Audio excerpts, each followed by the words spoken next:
విదేశీయుల్ని arrest చేసి వెనక్కి పంపినట్లుగా ఇప్పుడు వెస్ట్ బెంగాల్లో సీఎం సువేందు అధికారి కూడా అదే చేస్తున్నట్లుగా కనిపిస్తోంది. దీనిపై మీ విశ్లేషణ ఏంటి సార్? ఎస్ అండి, ఇప్పుడు United states of America president Donald Trump ఏం చేశాడో మనకు తెలుసు. మన ఇండియన్స్ అక్కడ సంఖ్యలు వేసుకుని ఇటు పంజాబ్ లూథియానా దగ్గర తన యొక్క యుద్ధ విమానం మీద ఇక్కడ C-130 హెర్క్యులస్ యుద్ధ విమానం మీద సంఖ్యలు వేసి దించడం మనం చూసాం. ఏది లూథియానా దగ్గర ఎయిర్పోర్ట్ దగ్గర.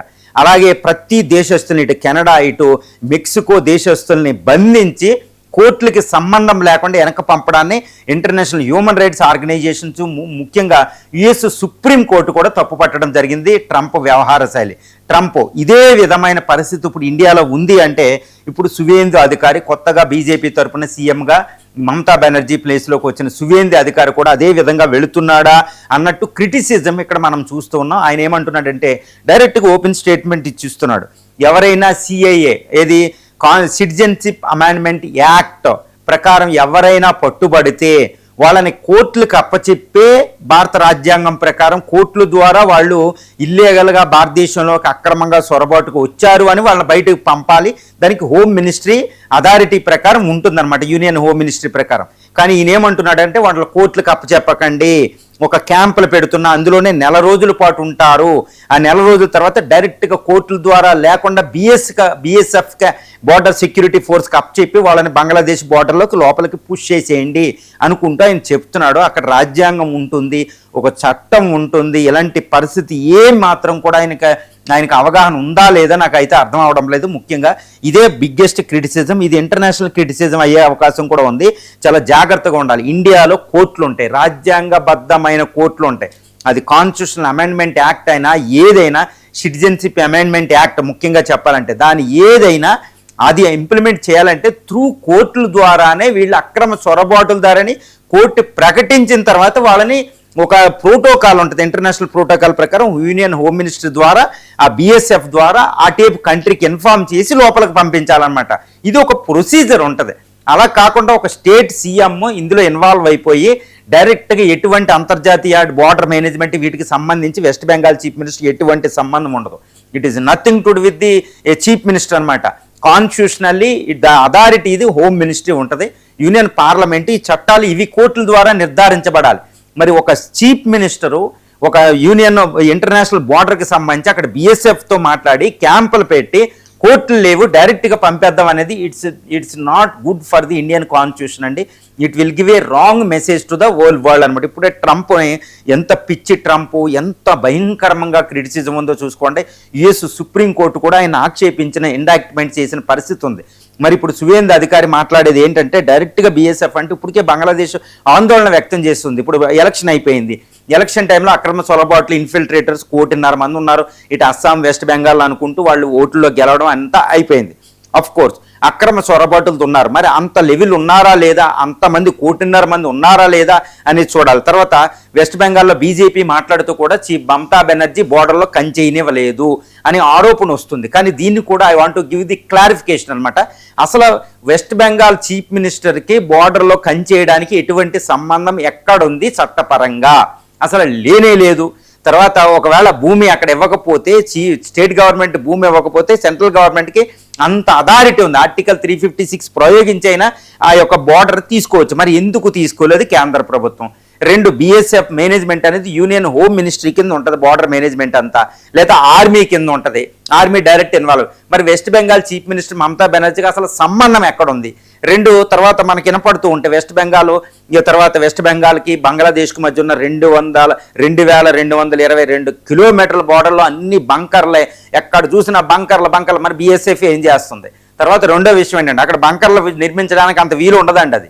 అది జన సమ్మర్దమైన ప్రాంతం. అదేమన్నా desert, Rajasthan desert, Rann of Kutch, తర్వాత జమ్మూ అండ్ కాశ్మీర్, లడక్, ఇలాగ పాకిస్తాన్ ఇండియా బౌండరీ కాదు, ఎక్సెప్ట్ పంజాబ్, హిమాచల్ ప్రదేశ్ మినహాయిస్తే.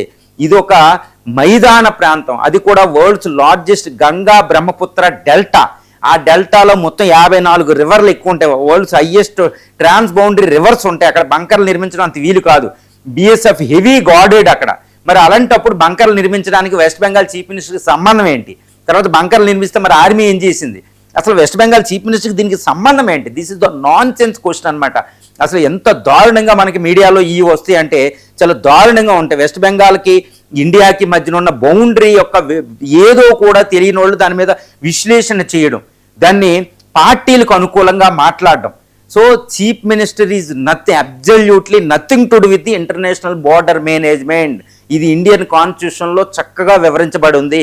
ఒకవేళ చీఫ్ మినిస్టర్ ఏ మాత్రం సహకరించకుండా ఉంటే ఏదైనా అవసరమైతే ఇప్పుడు రైల్వేలు మేనేజ్మెంట్ కూడా అంతే, రైల్వేలకు కానీ ఇలా బార్డర్ మేనేజ్మెంట్ కానీ నేషనల్ ఇంపార్టెన్స్ ప్రాజెక్ట్స్ కానీ ఆ స్టేట్ సహకరించకపోతే ఆర్టికల్ 356ని ప్రయోగించవచ్చు అని క్లియర్గా కాన్స్టిట్యూషన్లో ఉంది. మరి వెస్ట్ బెంగాల్ చీఫ్ మినిస్టర్ అలాంటి అవకాశం ఇస్తే బీజేపీ ఎప్పుడో సస్పెండ్ చేసిన గవర్నమెంట్. కాబట్టి వెస్ట్ బెంగాల్ చీఫ్ మినిస్టర్ మమతా బెనర్జీని ఈ విషయంలో నిందించడం that is a totally distortion of the మనకి ఇన్ఫర్మేషన్ డిస్టోర్ట్ చేయడం, డిస్ఇన్ఫర్మేషన్ అని చెప్పవచ్చు అనమాట.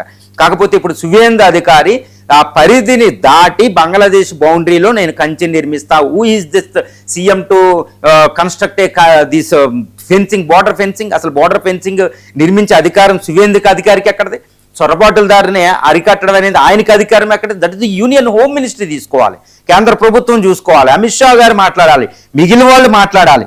What is happening? అసలు రాజ్యాంగం ఉందా, రాజ్యాంగ వ్యవస్థ అక్కడ ఉందా లేదా అనేది మనం పెట్టుకోవాలి. అందుకని ఆయన్ని ఇండియన్ ట్రంప్ అని కూడా పిలిచే పరిస్థితి అక్కడ వచ్చేస్తుంది అనమాట. ఇప్పటికే బంగ్లాదేశ్ ప్రైమ్ మినిస్టరు తారిక్ రెహమాన్ చాలా కష్టపడి మనం ఆయన సపోర్ట్ చేసి అక్కడ చాలా డిస్టర్బెన్స్ చేసి యోనస్ని తొలగించడం జరిగింది.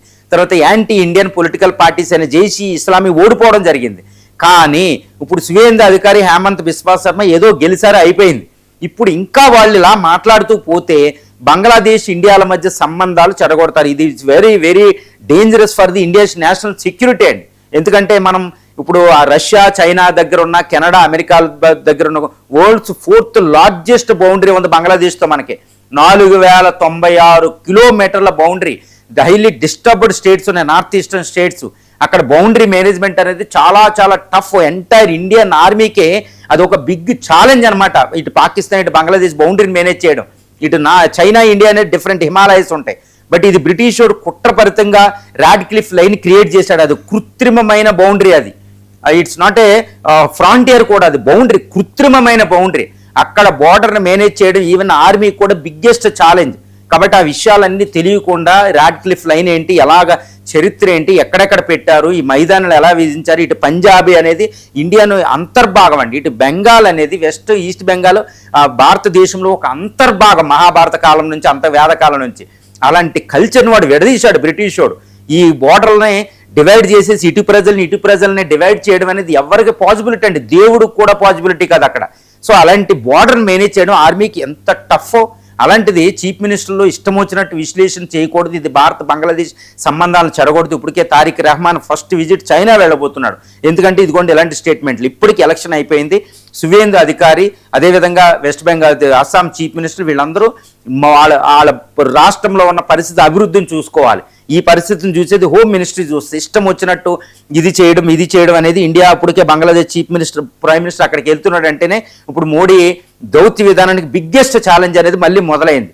కాబట్టి ఇలాంటి విషయాల్లో సెంట్రల్ గవర్నమెంట్, ఆ స్టేట్ గవర్నమెంట్కి నిర్దేశకాలు ఇవ్వాలి. ఆర్టికల్ 350 కాన్స్టిట్యూషన్ ప్రకారం, ఆర్టికల్స్ ప్రకారం ఇచ్చి మీ పని మీరు చూసుకోండి అని నిర్దేశకాలు ఇవ్వాలి. ఇక్కడ బీజేపీ, అక్కడ బీజేపీ, ఇక్కడ ఇది, అక్కడ అది, ఎలాంటి కుదరదు. Already chief minister, west Bengal chief minister బయటికి వెళ్ళిపోయారు. అక్కడ కాంగ్రెస్ బయటికి వెళ్ళిపోయింది. ఇంకా వాటిని క్రష్ చేస్తానికి ఎలా చేశారు infiltrators? Who is the responsible for the infiltrators? Central government, not state government. If the state government అనేది ఇన్ఫిల్ట్రేటర్ సహకరిస్తే ఆర్టికల్ 356 ప్రయోగించాలి. మరి వెస్ట్ బెంగాల్ చీఫ్ మినిస్టర్ ఎందుకు ప్రయోగించలేదు మరి ఆర్టికల్ 356ని? ఇవన్నీ రాజ్యాంగం చెప్పేది, నేషనల్ సెక్యూరిటీ కోసం మాట్లాడేది. ఇదంతా హేతుబద్ధంగా ఉండాలి, రేషనల్గా ఎనాలిసిస్ ఉండాలి. బట్ ఇక్కడ ఇర్రేషనల్, యాంటీ కాన్స్టిట్యూషనల్ వైలేషన్స్ స్టేట్మెంట్లు వస్తున్నాయి. కాబట్టి సువేందు అధికారిని the Trump of Indian Trump అని పిలవడంలో ఇలాంటి విషయాల్లో ఏం లేదు. బీఎస్ఎఫ్కి ఎందుకు పంపాలి? వితౌట్ కోర్టులను బైపాస్ చేస్తూ ఆర్టికల్ 356 ప్రయోగించి వెస్ట్ బెంగాల్ గవర్నమెంట్ని సస్పెండ్ చేయాలి అకార్డింగ్ టు ద కాన్స్టిట్యూషన్. ఎలా అయితే కాన్స్టిట్యూషన్ ఈజ్ ఆల్వేస్ కాన్స్టిట్యూషన్, ఎవరైనా దాన్ని తూచా తప్పకుండా ఫాలో అవ్వాలి. అది ఈ కాంగ్రెస్ అయినా, బీజేపీ అయినా, సిపిఎం అయినా, ఏ పార్టీలైనా. అదర్వైజ్ ఇండియా అనేది చాలా సుసంపన్నంగా భవిష్యత్తులో ఉండడానికి నియంత్రణలు వస్తారండి ఇలాగే వదిలేస్తే.